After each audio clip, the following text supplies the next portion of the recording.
Mr. President, it's an honor to welcome back to the White House and the Oval Office.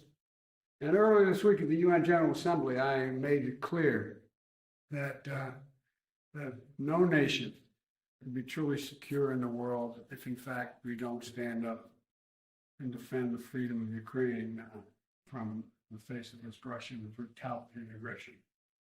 That's why we brought together a coalition of more than 50 countries, to help Ukraine defend itself from the critical.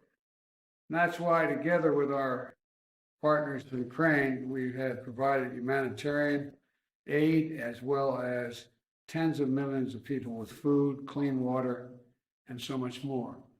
And that's why we've begun the process of formalizing our long-term commitment to Ukraine's security alongside the G7 and with other partners.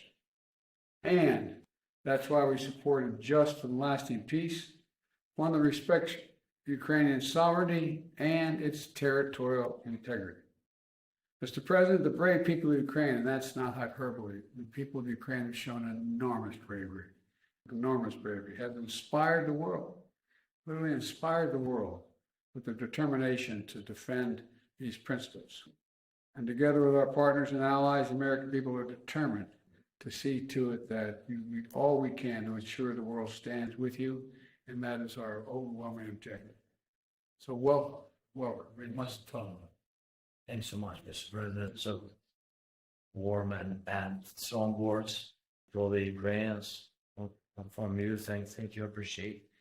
I'm glad to meet you. It's already the third time this year. Thank you for the invitation. Our regular dialogue has proved that our countries are really, truly allies and strategic friends. And we greatly appreciate the vital assistance provided by the United States to Ukraine to combat Russian terror, really terror. Today I'm in Washington to strengthen our coalition to defend Ukrainian children, our families, our homes, freedom and democracy in the world. And I started my day in the US Congress to thank its members and to people of America for all the big, huge support.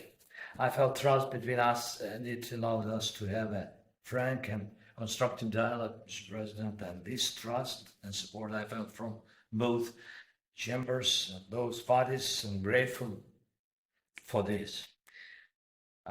Then with the First Lady, I honored innocent victims of September 11 Memorial in Pentagon, all those who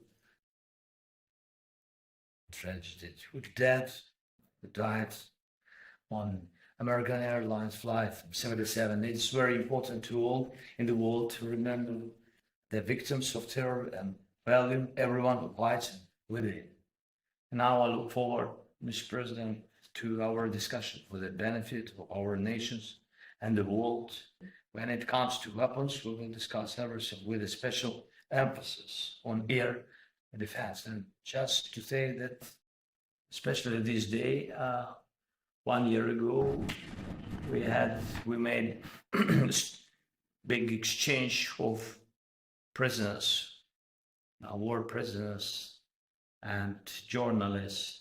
And it was this day when we got and brought home defenders of Azovstal and also citizens of the United States. And I'm happy that we did it.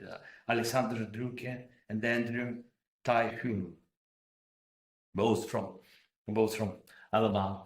Thank you, Mr. Thank you. Thank you all.